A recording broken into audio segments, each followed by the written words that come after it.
परम शांति। आज हम बात करेंगे मोक्ष कब मिलता है। भक्ति मार्ग में ये शब्द लोग मांगते हैं कि मोक्ष चाहिए, जो मोक्ष मांगते हैं। तो मोक्ष के लिए भी ज्ञान चाहिए और ज्ञान गुरुओं से मिलता है। तो मोक्ष का ज्ञान, मोक्ष भक्ति मार्ग में 4-5 प्रकार के मोक्ष बताए गए हैं, मगर ज्ञान मार्ग में सीधी सी बात है। यहाँ ज्ञान मार्ग में, भक्ति मार्ग और ज्ञान मार्ग में फर्क क्या है। ज्ञान मार्ग में सीधी सी बात है कि आपको मोक्ष चाहिए।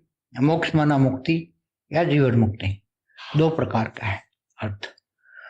तो मोक्ष लेकर आपका अर्थ क्या है। मोक्ष का अर्थ है कि क्या आप आत्माओं का, अपनी आत्मा को परमात्मा में विलीन कर देना चाहते हैं, परमात्मा में समा जाना चाहते हैं।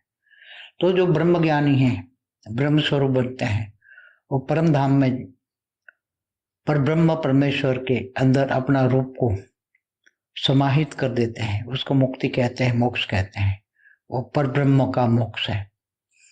जो भक्ति मार्ग वाले हैं वो अपने इष्ट देव में समा देना चाहते हैं, कि जैसे भगवान विष्णु को पूजने वाले कि मुझे भगवान विष्णु में समा जाना है, तो वो बहुत पूजा करते हैं, नष्टो मोह हो जाते हैं, मृत्यु लोक से दुखी हो जाते हैं। तब भगवान विष्णु को याद करते हैं या उनके विष्णु के अवतारों को याद करते हैं, बहुत याद करते हैं। मीरा जैसी स्टेज होती है, नरसिंह मेहता जैसी स्टेज होती है, तब भगवान की मूर्ति में समा जाते हैं। तो उसको भी मोक्ष कहते हैं। अलग अलग जगह पे आत्माएं मोक्ष, देखो स्वर्ग में जाना ये कोई मोक्ष नहीं है। स्वर्ग में तो इंद्र भी भोगी होता है, उसको भी ब्रह्म ज्ञान नहीं होता, इसलिए वो भी नरक, इंद्र भी नरक का कीड़ा बन जाता है, आपको सबको पता है। और ऐसे भले त्रिलोकीनाथ है, मगर वो हमेशा दुखी रहता है, क्योंकि असुर कब पहुंच जाए और उसका राज छीन ले, तो इंद्र भी हर पल असुरों से डर कर जीता है। उसका कोई जीना नहीं है, ब्रह्म ज्ञानी नहीं है तो कोई मोक्ष नहीं होता। तो मोक्ष के लिए उसको ऊपर का साधु संत जो मोक्ष देते हैं, तो कभी कभी आत्माएं चाहते हैं कि साधु संतों के अंदर समा जाए, अपने अपने इष्ट देव। साधु संतों को भी मानते हैं कई लोग कई लोग अपने देवी देवताओं को भी मानते हैं। तो देवी देवताओं को जो मानते हैं कि भाई मेरी ये कुल देवी है, तो कुल देवी के पास जाना है, तो भी एक मोक्ष होता है कुल देवी के पास जाना। तो कुल देवी जहाँ रहती होगी वहां रह जाएगी उसको। तो हर कोई जो जिसको, गीता में क्या कहा है, जो जिसको याद करता है वो उसी के पास जाता है। अंतमति सोगति, आत्मा अंत में जिनको याद करते करते शरीर छोड़ता है वो उसी के पास जाता है। और जो ब्रह्म ज्ञानी है तो वो तो सीधा ब्रह्म स्वरूप में ही समा जाता है।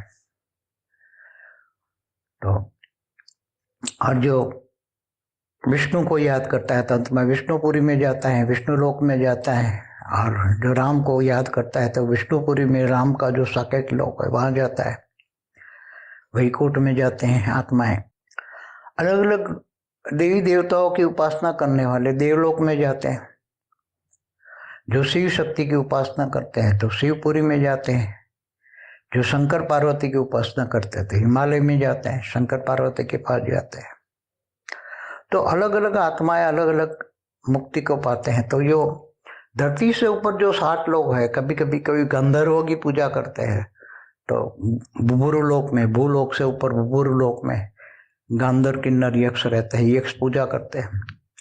जैसे धन कुबेर राजा की पूजा की धन के लिए, तो वो यक्ष लोक में जाएंगे, क्योंकि यक्ष लोक का राजा, वो गांधर लोक का राजा, यक्ष किन्नर अलग अलग होते हैं। तो यक्ष अलग होते हैं, तो यक्ष के पास जाएंगे, गंधर्वों के पास जाएंगे, किन्नरों के पास जाएंगे। जैसे जैसे तुम जिनको पूजा करोगे इसी के पास जाओगे। ये सीधी सी बात है, ये कोई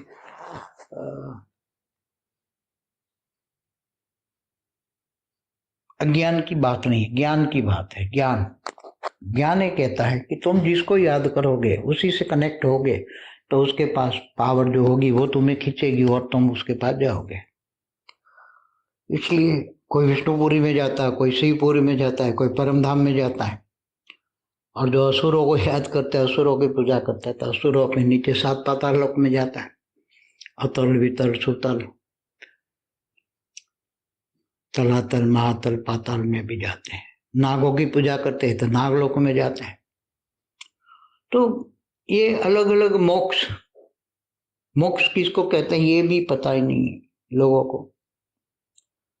स्वर्गलोक में जाना ये मोक्ष कहता है। अरे भाई, स्वर्गलोक में तो थोड़ा सा समय सुख भोगोगे। स्वर्ग का समय कितना होता है? धरती पर 1 साल होता है, तब स्वर्ग में 1 दिन होता है। तो धरती का 1 साल का सुख वहां स्वर्गलोक में 1 दिन में भोग लोगे। यहाँ 10 दिन का अच्छा काम किया है तो वहां स्वर्ग लोक में 10 दिन रहोगे, फिर नीचे फिर नरक में भी जाओगे, स्वर्ग नरक, फिर धरती पर मनुष्य बनोगे। तो जन्म मरण का चक्र में मोक्ष को पाना, और कोई ब्रह्म ज्ञानी है तो दूर दूर से आए हैं, दूसरे ब्रह्मांडों से आए कि जैसे 70 से आए, तो उनके लिए मोक्ष तो जो 7 तारे से आए तो वहां चले जाएंगे, उनके लिए मोक्ष वहां हो गया। 70 से ये 7 तारे से आए हैं, ब्रह्म ज्ञानी है, दूसरे ब्रह्मांडों से आए हैं। कोई अनंत कोटि ब्रह्मांडों में घूमते रहते हैं, कोई महाब्रह्मांड गैलेक्सिया से आए, कोई यूनिवर्स से आए, तो उनके लिए मोक्ष यूनिवर्स में जाना। कोई पैरेलल यूनिवर्स से आए तो उनके लिए दूसरे यूनिवर्स में जाना। तो जो जहां से आया है वहां पहुंच जाना उसको मोक्ष कहते हैं। कोई मल्टीवर्स से आया है तो मल्टीवर्स में जाना, वो उसको मोक्ष कहते हैं। तो ध्यान मार्ग के अंदर कोई बेहद की आत्मा है तो बेहद बेहद के परम धाम में जाना, वो उसके लिए मोक्ष होता है। तो मोक्ष की परिभाषा अलग अलग है। मोक्ष की परिभाषा भक्ति मार्ग में अलग है, ज्ञान मार्ग में अलग है, और बेहद के ज्ञान में तो एकदम अलग है। क्योंकि भक्ति मार्ग और ज्ञान मार्ग में जमीन आसमान का अंतर है। इसलिए भक्ति मार्ग में जो मानते हैं और जो ज्ञानी है, ब्रह्म ज्ञानी है, महाब्रह्म ज्ञानी है, परम महाज्ञानी है, बेहद के ब्रह्म ज्ञानी है, तो जिनको बेहद के विश्व का आदि मध्य का ज्ञान है तो वो बेहद के मोक्ष में जाएंगे। मोक्ष माना बेहद के परम धाम में जाना, यही उनके लिए मोक्ष है। धरती पर जो अनेक धर्म, मठ, पंथ, संप्रदाय देख रहे हो, तो सभी कहाँ से आए हैं उस पर हमारा पूरा वीडियो है, देखिए। तो वो एलियन भी हैं, मैंने बोला हुआ है, सब एलियन दूर दूर से आए, दूसरे ग्रहों से, मतलब गैलेक्सी से, यूनिवर्स से आए, तो ब्रह्मांड, महाब्रह्मांड, पर महाब्रह्मांड से आए, तो ये सब एलियन है। आकर यहाँ धरती पर आकर अपना धर्म, मठ, पंथ, संप्रदाय स्थापन कर रहे हैं। तो ये एलियन कनेक्शन का हमारा वीडियो देखिए। और जो भूत प्रेत भी बन जाते हैं तो उसका मोक्ष क्या होता है वो भी देखिए। परम शांति सोचो, बोलो परम शांति। Join us daily for our morning live meditation, Monday to Saturday, 5:30 to 6:30 a.m.